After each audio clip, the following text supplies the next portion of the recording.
Fala pessoal, tudo bem? Esse é mais um Trivializando e estou vindo aqui novamente com a resolução de uma questão clássica de P1 da disciplina de Cálculo 2 da Unicamp.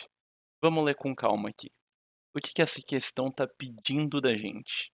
Considere a função v de blá blá blá blá blá, tem essa carinha aqui, né? E no item A estão pedindo para a gente determinar a taxa de variação da função v em P, ou seja, nesse ponto tal, na direção V igual I mais J mais K. Então, o que ele está pedindo para a gente? Ele está pedindo para a gente calcular a derivada direcional dessa função numa direção V, que é um vetor, né? Chapeuzinho de vetor, em cima do ponto P, que é esse ponto daqui. Então, primeiramente, a gente tem que relembrar o que é a derivada direcional, né? Como que a gente calcula uma derivada direcional? Beleza, pessoal. Voltando para analogias de R, né? Quando a gente tem uma função nos reais, né, o que a derivada quer dizer? A derivada quer dizer a taxa de variação infinitesimal dessa função em torno de um ponto, certo? Então, quando a gente calcula a derivada num ponto, é isso que a gente tem. Porém, quando a gente tem uma função de várias variáveis, né, tem aqui uma superfície, quando a gente tem uma função de várias variáveis, tem muitas direções no qual essa função pode variar, beleza? E então, o que é a derivada direcional, né? A derivada direcional é a variação dessa função numa direção que é um vetor, beleza? Então, por exemplo, se eu tiver aqui, eu calcular a derivada direcional na direção x, vai ser esse cara daqui, e na direção y vai ser esse cara daqui, por exemplo. Ah, e numa direção intermediária, vai ser esse cara daqui, por exemplo, beleza? Mas como que a gente calcula isso, Piero? Você pode me contar? Eu posso sim. Existe uma formulinha que é importante que você saiba ela. Eu não vou entrar nos detalhes em como que você alcança essa fórmula, que ela diz o seguinte: a derivada direcional chamada, né, de, de derivada direcional de uma função num ponto P é o quê? Derivada direcional de uma função num ponto P seria gradiente, né, da função φ ou f, qualquer letra, gradiente da função φ de x, y, z ou w, quantas variáveis você quiser, beleza? Multiplicado pelo quê? Pelo vetor de direção, que é a direção que a gente está calculando. Mas como que a gente multiplica vetor? Aqui a gente vai usar o produto escalar, tá bem? Sempre que você estiver multiplicando dois vetores e a notação for um pontinho entre eles, você vai utilizar o produto escalar. Só que não basta isso, a gente tem que dividir o v pelo módulo de v, porque aí a gente consegue um vetor direção. Como assim? Vamos aqui em R2. Em R2 dá para ver isso legal.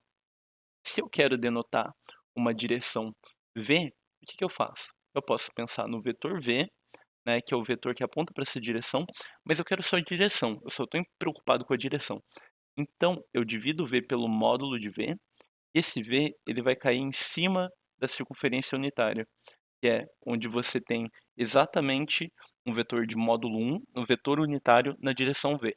E quando a gente fizer esse produto escalar aqui entre o gradiente da função φ, gradiente da função g, f, qualquer nome, você vai conseguir a derivada direcional dessa função nessa direção.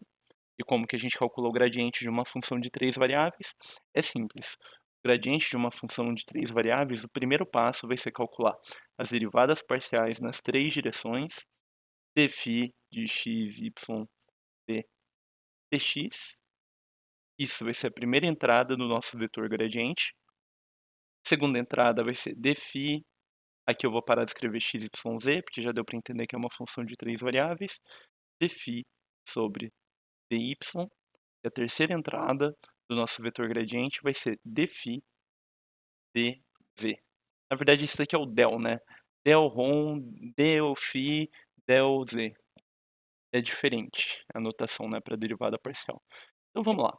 Voltando para a função que a gente tem. A nossa função é 6x ao cubo, 6x ao cubo, menos 5xy, y, mais xyz. e se trata de um polinômio de 3 variáveis, e a gente sabe que derivar um polinômio é a coisa mais fácil do mundo, não importa quantas variáveis ele tenha. Então vamos lá, qual que vai ser a derivada parcial em função de x dessa função aqui?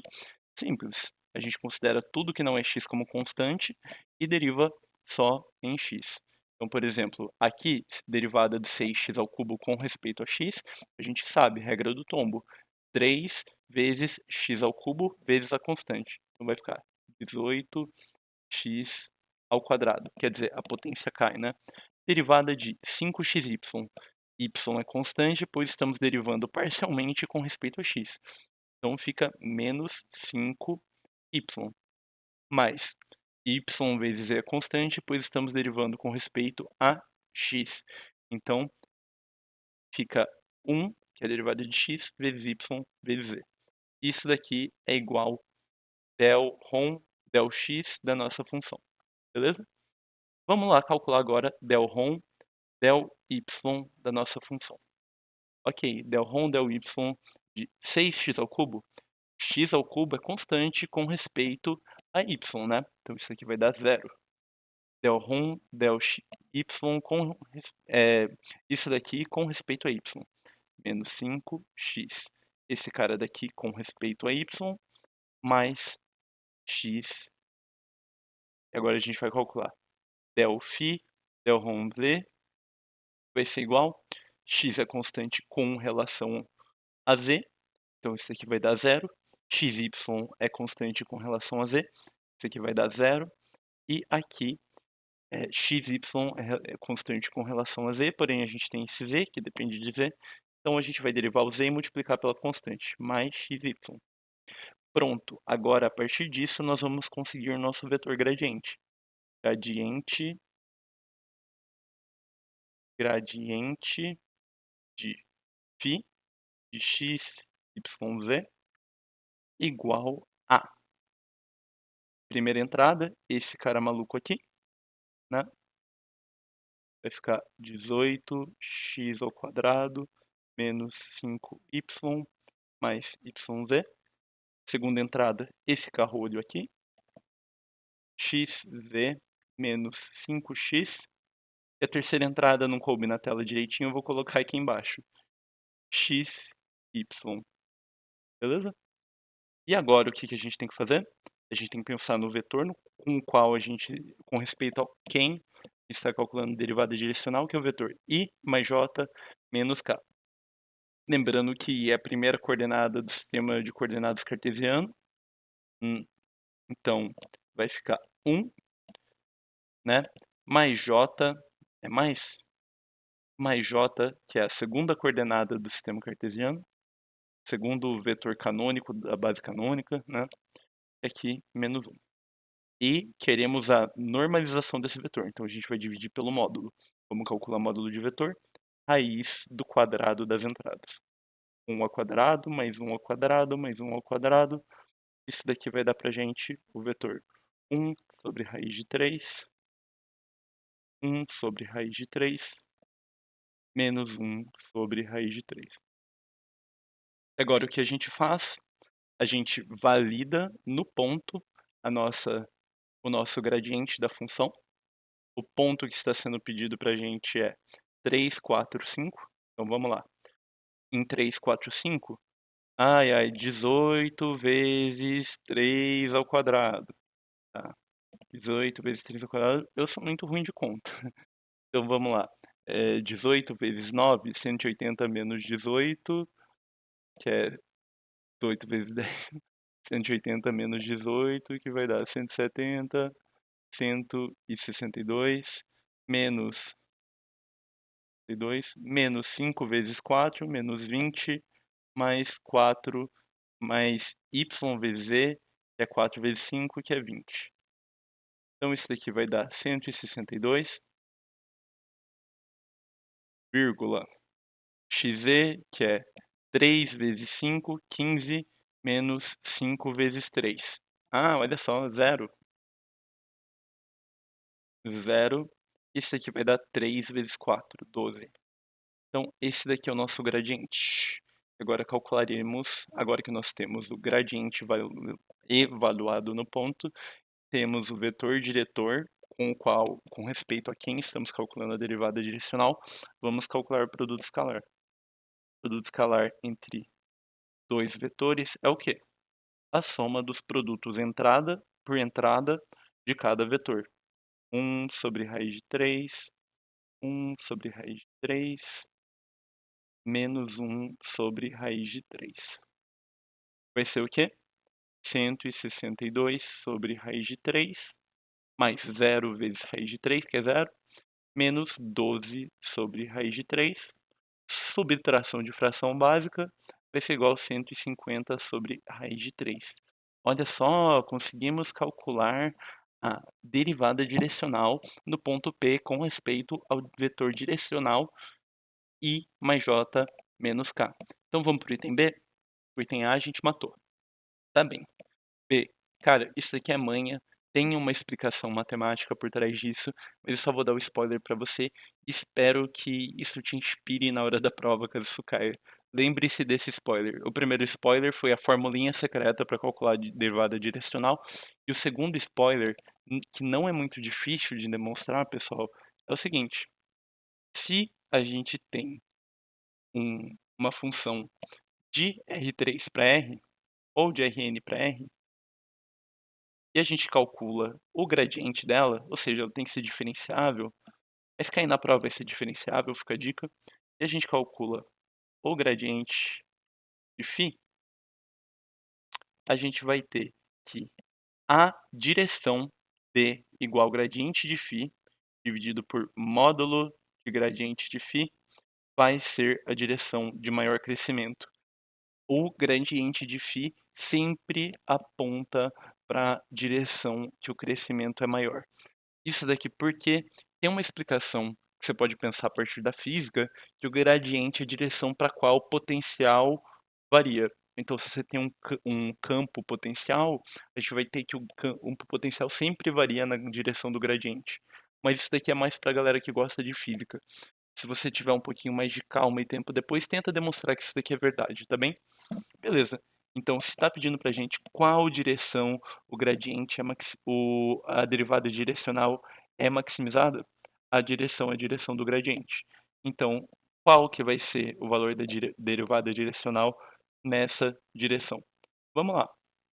A gente viu que a derivada direcional se calcula da seguinte forma. Você calcula grade de φ num ponto P, né? E a gente viu que a nossa direção que maximiza isso é grade de φ no ponto P, dividido por módulo de grade de φ, né? Beleza? Ok? E a gente tem o quê? A gente tem que constantes caem para fora, quando a gente tem constantes multiplicando caem para fora, quando a gente tem o, o, o produto escalar. Então isso daqui é a mesma coisa que 1 sobre módulo de grade φ no ponto P, grade, esqueci de escrever o grade aqui, multiplicado por módulo módulo não, por produto interno, produto escalar de grade φ em P, com grade φ em P. E isso daqui é a fórmula para o módulo. Isso daqui dá um módulo ao quadrado. A gente sabe de geometria analítica que se eu tenho um vetor V, eu calculo o produto escalar dele com ele mesmo, a gente consegue módulo de V ao quadrado. Então, a gente consegue simplificar essa expressão para grade, módulo de grade φ no ponto P ao quadrado, dividido por módulo de grade de φ no ponto P. Isso daqui dá, a gente cancela o quadrado com esse de baixo, fica módulo de grade φ em P. Ok? Então, a gente só precisa de calcular o módulo de grade φ em P. E a gente já calculou o grade φ em P, o módulo de grade φ em P vai ser raiz de 162 ao quadrado mais 12 ao quadrado. Eu não vou fazer essa continha aqui, porque eu acho que não é o propósito, né? Chegando na prova, você faz a chave de divisão de multiplicação certinho, faz com uma calminha isso daqui. blá, blá, blá, blá, esse com esse e tal, ok? Isso daqui fica pra próxima. Tá bem, e o item C? Ah, a gente já achou a direção, matou a direção no item B, expliquei por quê, quer dizer, não contei por que acontece, mas expliquei como a gente faz essa conta, e de quebra eu já matei o item C. Beleza, pessoal? Então o que que a gente tira desse vídeo? Desse vídeo vocês têm que sair daqui sabendo a fórmula ninja, tem outras formas de calcular a derivada direcional, mas essa é a fórmula Master Ninja, beleza? Se você souber a fórmula Master Ninja, você consegue resolver esse exercício em 5 minutos. Eu resolvi em mais tempo porque eu estou resolvendo explicando. E você tem que saber também a forma Master Ninja, o trick Master Ninja, para saber qual que é a direção de maior crescimento do gradiente da derivada direcional de uma função. E a direção é sempre a direção que concorda com o gradiente. Belezinha, pessoal? Então esse é o vídeo de hoje. Até uma próxima. Manda para os seus amiguinhos queridos que estão fazendo cálculo 2 para me ajudar na divulgação e ajudar seus amiguinhos também. Ah,